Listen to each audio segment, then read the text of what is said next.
안녕하세요 여러분.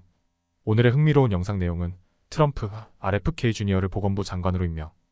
그리고 앨런 머스크의 정부 효율성 팀에서 일하고 싶으신가요? 문제가 있습니다. 에 관한 것입니다. 우선 좋아요 버튼을 누르고 채널 구독 및 알림 설정도 잊지 마세요. 여러분의 관심과 지지가 저희에게 큰 힘이 됩니다. 첫 영상은 월스트리트 저널에서 보도된 도널드 트럼프 대통령 당선자의 새로운 인사 발표에 대한 소식을 전해드립니다. 트럼프는 환경 변호사이자 백신에 대한 의문을 제기해온 인물 로버트 F. 케네디 주니어를 보건복지부 장관으로 지명할 예정이라고 밝혔는데요. 이 소식이 미국 보건 정책에 어떤 영향을 미칠지 살펴보겠습니다. 트럼프 당선자가 케네디를 보건복지부 장관으로 지명한 것은 상당히 파격적인 결정으로 케네디는 백신과 공중보건에 대해 비판적인 입장을 보여온 인물입니다. 케네디는 트럼프와 함께 미국을 다시 건강하게 만들겠다고 약속하면서 식품 및 의약품 규정과 정부 지원, 과학 연구에 대해 광범위한 변화를 예고했습니다. 케네디는 최근 식품의약국 FDA의 특정 부서를 폐지해야 한다고 주장하면서 해당 부서 직원들에게 가방을 챙기라는 경고까지 보냈습니다. 또한 유럽에서 사용이 제한된 식품 첨가물과 살충제에 대한 조사를 추진하겠다고 밝혔으며 음용수의 불소 사용을 중단할 것을 주장하고 있습니다. 케네디는 백신 안전성에 대해 더 많은 데이터 공개를 요구하고 있지만 백신을 철회할 계획은 없다고 언급했습니다.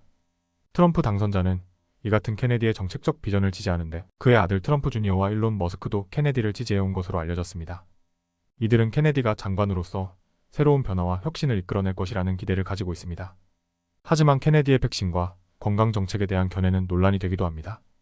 공중보건 지도자들은 그가 트럼프 행정부의 중요한 자리에서 과학적 기반보다는 개인적인 신념에 의존할 가능성을 우려하고 있습니다.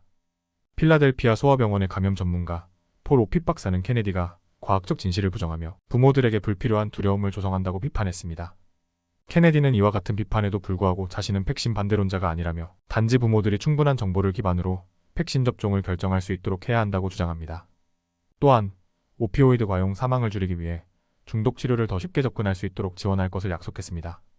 케네디의 장관 지명은 상원의 인준 절차를 거쳐야 하는데 백신에 대해 비판적인 그의 입장이 인준에 장애가 될 수 있습니다. 하지만 공화당이 상원을 장악한 만큼 트럼프가 케네디를 임명할 가능성도 높습니다.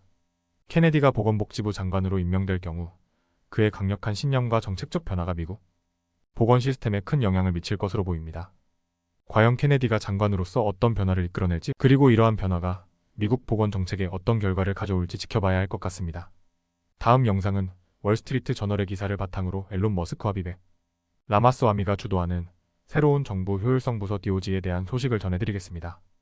트럼프 당선자는 이들을 통해 연방 정부의 비용 절감과 관료주의 간소화를 목표로 하고 있는데요. 하지만 DOG 부서에 지원하려면 만만치 않은 조건이 따릅니다. 그 내용 지금부터 알아보겠습니다.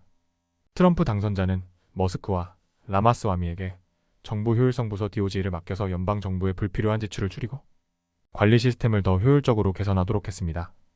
DOG는 백악관 관리 예산국과 협력하여 연방 정부의 비용 절감 방안을 제시할 예정입니다. 이 부서는 X구 트위터에서 모집 공고를 올려 큰 주목을 받았는데요. 공고에 따르면 지원자는 주당 80시간 이상 일할 의향이 있어야 하며 탁월한 지적 능력을 가진 소수의 인재를 찾고 있다고 합니다. DOG 부서에 지원하려면 이력서를 X의 DOG 계정으로 직접 메시지를 보내야 하는데요. 여기에 한 가지 조건이 있습니다. X 프리미엄 사용자만 메시지를 보낼 수 있다는 점입니다. 이 프리미엄 구독료는 월 8에서 16달러로 이를 통해 머스크의 플랫폼에 일정 비용을 지불해야 지원이 가능한 구조입니다. 머스크는 연방 지출을 무려 2조 달러까지 줄일 계획을 가지고 있지만 전문가들은 이러한 목표 달성이 쉽지 않을 것이라고 예상합니다. 머스크는 트위터에서 이 일은 지루하고 보상도 없으며 많은 적을 만들 것이다 라며 농담 섞인 코멘트를 남기기도 했습니다. 이 발언에서 알 수 있듯이 머스크와 라마스와미가 제시하는 DOG의 역할은 실제로 무보수일 가능성도 있지만 이에 대한 구체적인 언급은 없었습니다. 라마스와미는 이번 프로젝트가 기존의 정부 관리들과는 대조적이라고 말했는데요. 그는 많은 정부 공무원들이 자신들이 창출하는 가치보다 더 많은 급여를 받는다고 비판했습니다. 정부의 비효율성을 줄이고 싶은 트럼프 당선자의 취지를 살려서 DOG는 화려하지 않은 방식으로 비용을 절감하는 인재들을 찾고 있는 셈입니다. 정부가 주당 80시간을 요구하는 것은 일반적이지 않지만 은행과 의료업계에서는 긴 근무시간이 일부 존재하는데요. 예를 들어 JPMorgan 체이스는 주니어 투자 은행가들의 근무시간을 주당 80시간으로 제한하고 있으며 의대 레지던트들도 주당 최대 80시간까지 일할 수 있습니다. 머스크는 직원들에게 긴 근무시간을 요구하는 것으로 유명한데요. 이전에 X를 인수한 직후에도 직원들에게 강도 높고 긴 시간 동안 일하라는 메시지를 보낸 바 있습니다. DOG 부서의 이름은 머스크가 선호하는 암호화폐인 도지코인에서 따온 것입니다. 머스크가 이 부서에 참여한다는 소식이 전해진 후 도지코인의 가격이 급등하기도 했습니다. 머스크는 트럼프 선거 캠페인에 2억 달러를 지원하며 트럼프의 주요 지지자로 자리 잡고 있습니다. DOG 부서는 전통적인 정보 시스템을 벗어나 민간 방식으로 효율성과 비용, 절감을 추구하는 새로운 시도라고 할 수 있습니다. 주당 80시간 이상의 긴 근무 시간과 프리미엄 가입, 조건 같은 독특한 지원 방식이 이 부서를 둘러싼 논란을 더욱 키울 수 있겠지만 트럼프 행정부에서 어떤 역할을 해낼지 주목됩니다. 오늘은 여기까지입니다. 다음 영상에서 더 유익하고 흥미로운 내용으로 찾아뵙겠습니다. 이 영상은 투자 의견이 아닙니다. 매우 고맙습니다.